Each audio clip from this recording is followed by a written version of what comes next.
Borussia Dortmund have not won a league title in over 14 years. They've came close a couple of times, but they are constantly chasing the success of the era of one man, and that is Jürgen Klopp. So let's look back at the Klopp era of Borussia Dortmund.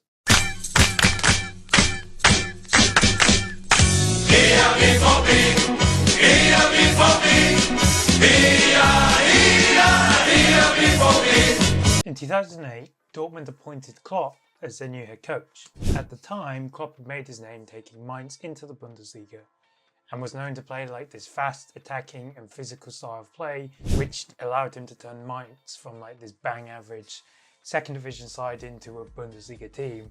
And he obviously did it on a small budget with a bunch of nobodies, more or less, including himself in a way. But it's worth noting that at the time, the Dortmund that Klopp had inherited was completely different to the team that they are today, or were at the end of his era. They'd flirted with relegation a couple of times, and obviously 4 years earlier, they nearly went bust due to financial problems and decision making from the previous regime, spending Champions League money to try and carry on their Champions League success, and then they obviously fall out of Europe, and then you don't get the money, and then it creates this massive loop. And obviously there was a meeting at a hotel from the shareholders, which could have really put the club in danger of a lot of things. And so obviously this was a new Dortmund who were making shrewd decisions financially and just trying to watch what they spend, which is why they went for Klopp in the first place, as he was considered a cheaper option at the time. However, obviously things could have been completely different for two teams,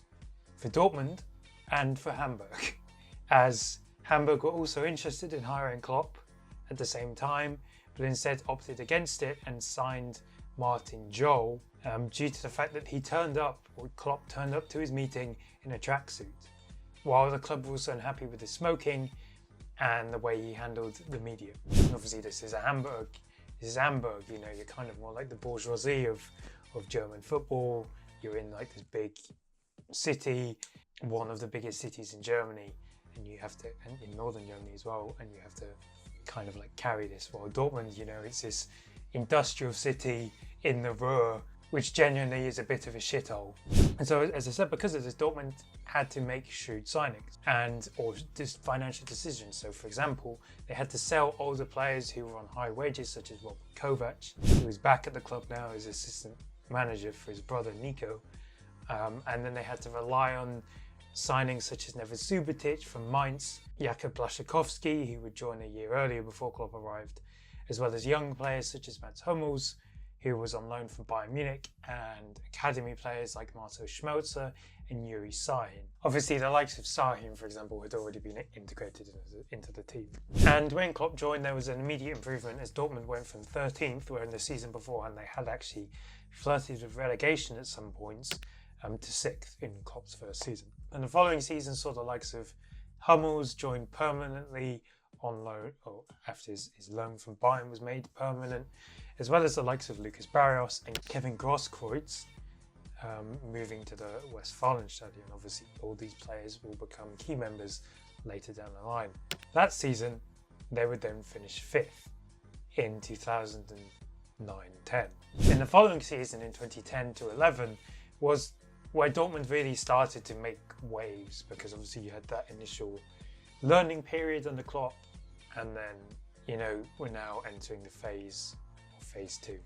And this is where you see familiar names join. Robert Lewandowski, Shinji Kagawa, Lucas Piszczek would all join, while Mario Götze would be promoted to the first team from the academy. And this was one of the youngest teams in the Bundesliga.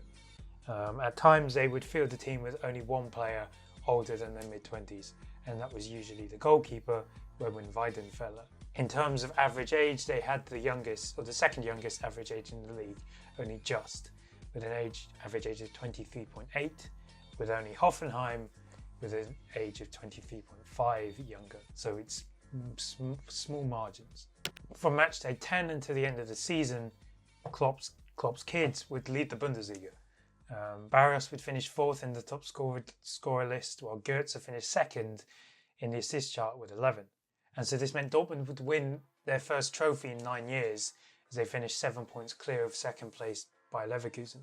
And so this really you know, took Dortmund to a new level now with the style of play, the players they were producing and how the players were performing, and Jürgen Klopp as well, and all their stocks began to rise, which obviously means interest. And so the main change in the summer after their first title win saw academy graduate Nuri Sahin leave to join Real Madrid in what turned out to be a horrible move.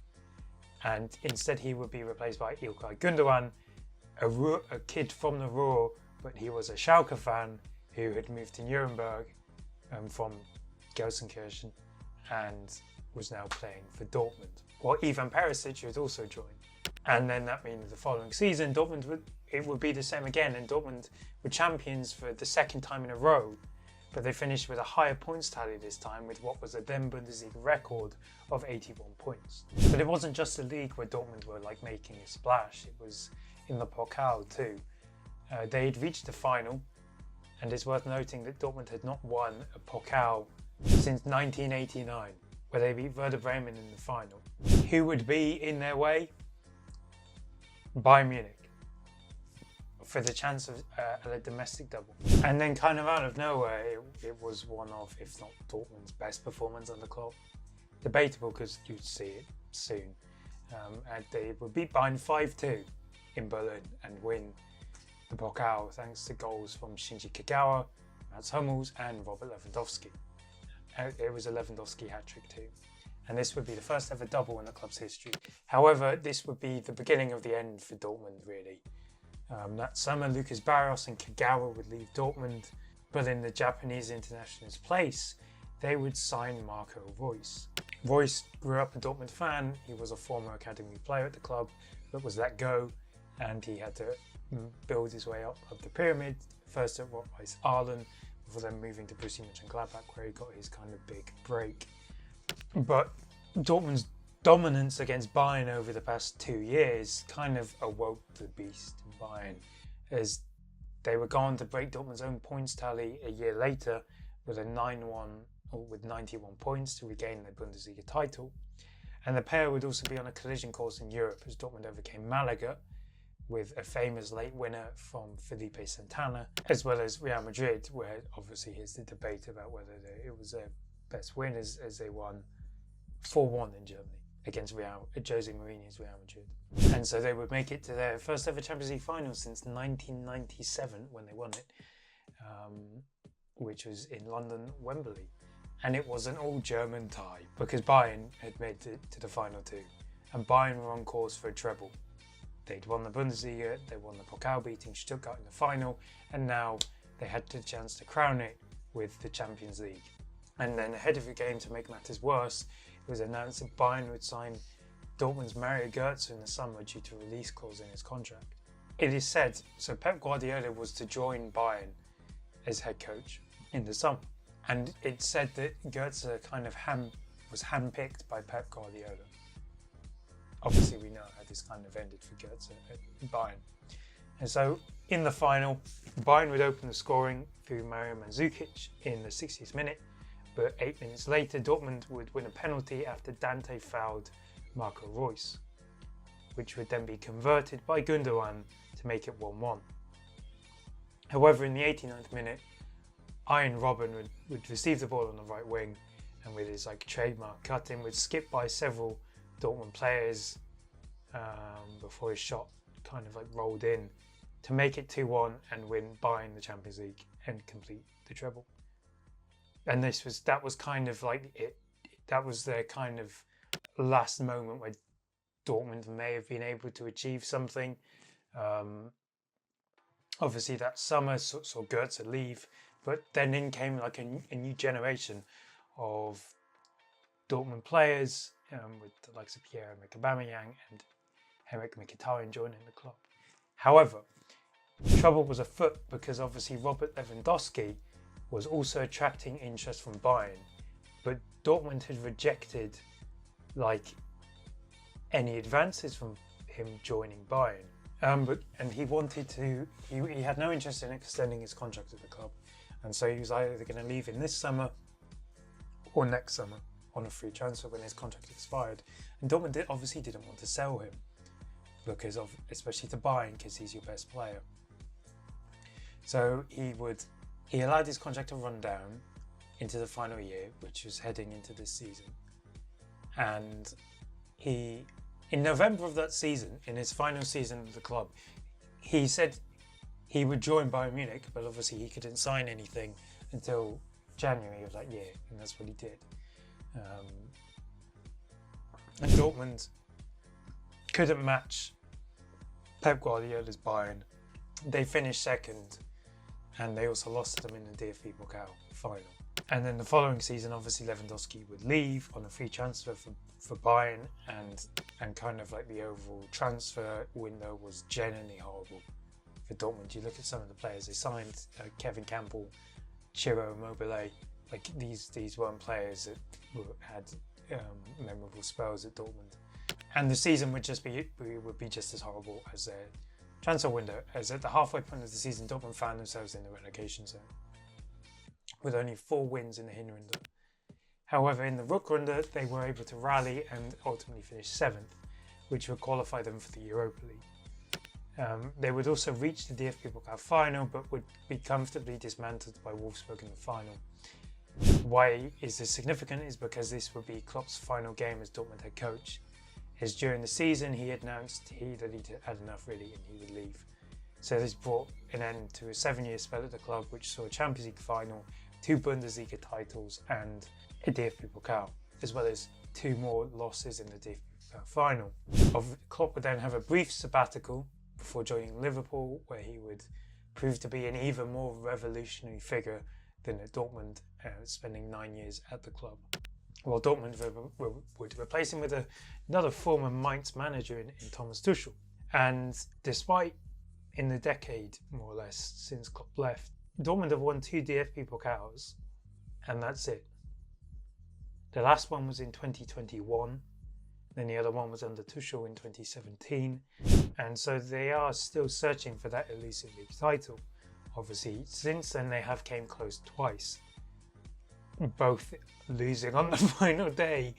Obviously 2019 wasn't that bad, but 2023 is obviously the worst of them all, bringing Mainz into it as they lost on the final day, or they drew on the final day, which ultimately cost them the title. And it's safe to say that ever since Klopp left, Dortmund have been looking at some way to return to the old days that Klopp brought, and they've continued to fail. And now they've adopted this policy. So under Klopp, they were an ambitious side that wanted to obviously win. However, basically since Tuchel's departure, they've kind of changed that mentality, and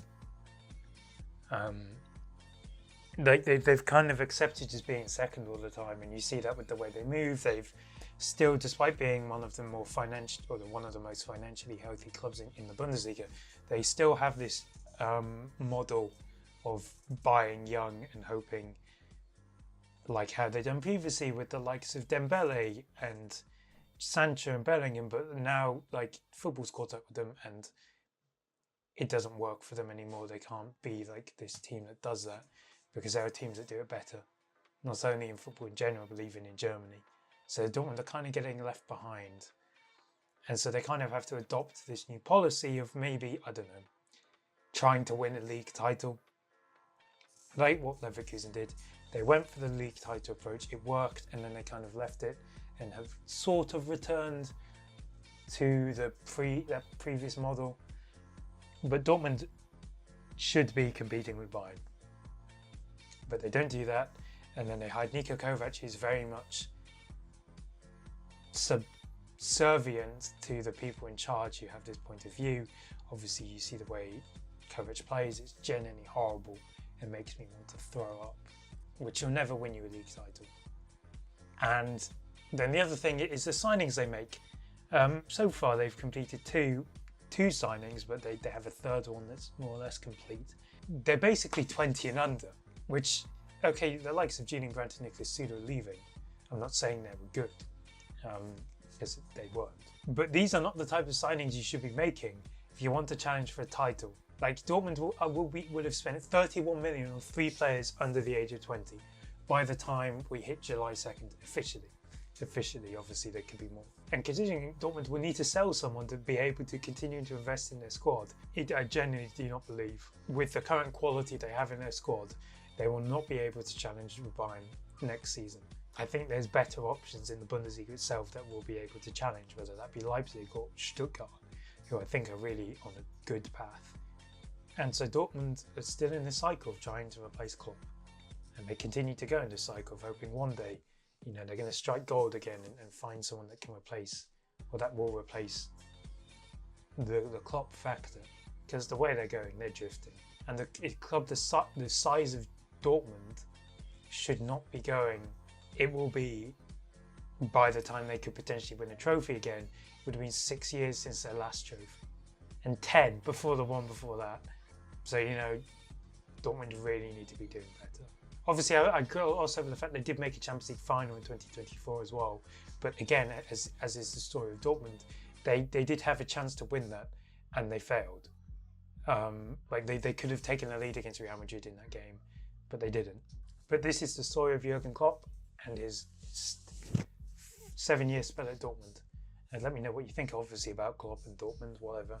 And whether you think Dortmund have struggled, well, obviously they have, but your thoughts on Dortmund's inability to replace Klopp since his departure.